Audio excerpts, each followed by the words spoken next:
Hi friends, welcome to Lara digital hub. இன்றைக்கி என்ன special பார்த்திங்க அப்படின்னா, நம்மளோட இம்யூனிட்டி பவரை இன்க்ரீஸ் பண்ணுற மாதிரி ரொம்ப ஹெல்தியான கார்லிக் பன்னீர் மசாலா. அது எப்படி பண்ணுறதுன்னு பார்க்கலாம். அதுக்கு முன்னாடி நம்ம சேனலை ஃபஸ்ட் டைம் பார்க்குறவங்க கண்டிப்பாக சப்ஸ்கிரைப் பண்ணுங்கள், பக்கத்தில் இருக்க பெல் ஐக்கானை கிளிக் பண்ணுங்கள். வாங்க நம்ம இப்போ வீடியோக்குள்ளே போகலாம்.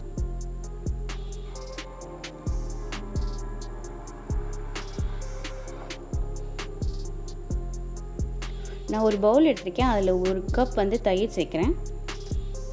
நல்லா கெட்டியான தயிர்.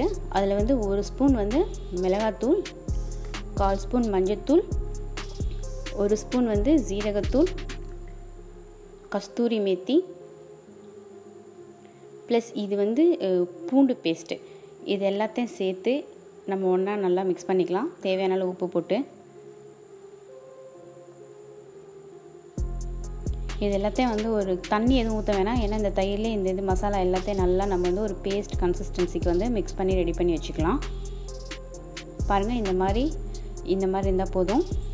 இப்போ நான் ஒரு 200 கிராம் பன்னீர் எடுத்துருக்கேன். இது ஹோம்மேட் பன்னீர். இதை இந்த மசாலாவில் இந்த பன்னீர் எல்லாமே நல்லா மிக்ஸ் ஆகிற அளவுக்கு ஒரு அரை மணி நேரம் நம்ம இதை ஊற வச்சிடலாம்.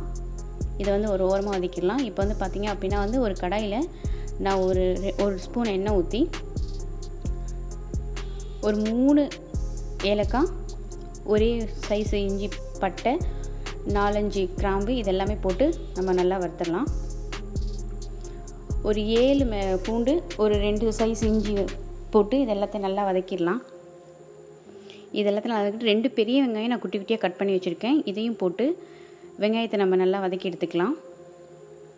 வெங்காயம் நம்மளுக்கு வதங்கணும்னு அவசியம் இல்லை. இதில் நான் ஒரு தக்காளி மீடியம் சைஸ் தக்காளி ஒன்று கட் பண்ணி வச்சுருக்கேன். அதையும் போட்டு நம்ம எல்லாத்தையும் நல்லா தக்காளி பேஸ்ட்டாக வர அளவுக்கு நல்லா வதக்கிடலாம்.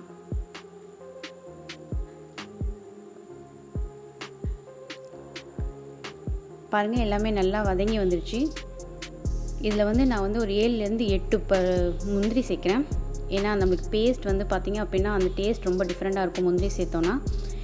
இது எல்லாத்தையும் நல்லா ஆற வச்சுட்டு ஒரு மிக்ஸி ஜாருக்கு ட்ரான்ஸ்ஃபர் பண்ணி நம்ம இப்போ இதை அரைச்சி பேஸ்ட்டாக எடுத்துக்கலாம்.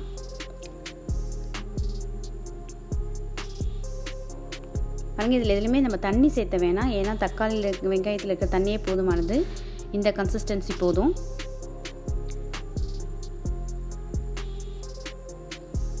இப்போ அதே கடாயில் நான் 1 ஸ்பூன் பட்டர் சேர்த்துறேன், ப்ளஸ் 1 ஸ்பூன் எண்ணெய் சேர்த்துறேன். ஏன் நான் பட்டர் எண்ணெய் 2மே சேர்த்து கலக்கிறேன் அப்படின்னா இப்போ நம்ம வீட்டில் பெரியவங்கலேருந்து குழந்தைங்க வரல எல்லாருமே இருப்பாங்க. ஸோ அவங்களுக்கு எல்லா விதமான இம்யூனிட்டி பவரும் நம்மளுக்கு வேணும். எண்ணெயும் சேர்த்தணும், பட்டரும் சேர்த்தணும். அதுக்காக தான்.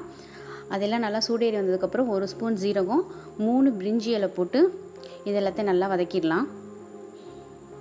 நான் மரச்சிக்கு எண்ணெய் சேர்த்துறேன். இது கடலெண்ணெய். ப்ளஸ் ஒரு பெரிய வெங்காயம் குட்டி குட்டியாக கட் பண்ணி வச்சுருக்கேன். இதையும் போட்டு நம்ம நல்லா வதக்கிக்கலாம் வெங்காயத்தை.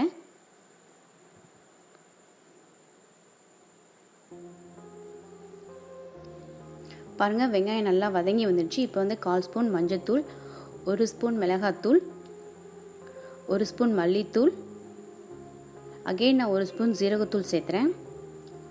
தேவையான அளவு உப்பு சேர்த்து இது எல்லாத்தையும் நம்ம நல்லா கிளறி விட்டுக்கலாம். இந்த கொரோனா டைமில் நம்ம மேக்ஸிமம் நம்மளுக்கு எந்தெந்த ஃபுட்டெல்லாம் இம்யூனிட்டி கொடுக்குமோ அந்த அளவுக்கு பார்த்து எல்லாமே செஞ்சு கொடுங்க வீட்டில் இருக்க எல்லாத்துக்கும். பாருங்கள், இந்த மசாலாலாம் நல்லா எண்ணெய் பிரிஞ்சு வந்துடுச்சு. இப்போ நம்ம அரைச்சி வச்சுருக்க பேஸ்ட்டை இதில் ஆட் பண்ணிக்கலாம். இந்த மிக்ஸி ஜாரில் கொஞ்சம் தண்ணி ஊற்றி அதையும் இது பண்ணி நம்ம இதில் சேர்த்து இந்த பேஸ்ட் எல்லாமே நல்லா கலக்கிற அளவுக்கு கலந்து வச்சுக்கலாம்.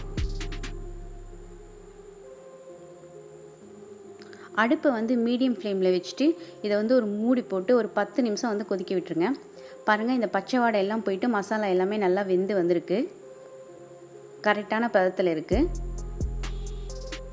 இப்போ நம்ம மேரினேட் பண்ணி வச்சுருந்தோம் இல்லையா கார்லிக் பன்னீர், அதை இதில் போட்டு இது எல்லாத்தையும் நல்லா கலக்கி விட்டுடலாம். கலக்கி விட்டு மினிமம் ஒரு 10லேருந்து 15 நிமிஷம் போதும். மீடியம் ஃப்ளேமில் வச்சு இந்த பச்சை வாடை போகிற அளவுக்கு எல்லாத்தையும் நல்லா கொதிக்க விட்டுடலாம்.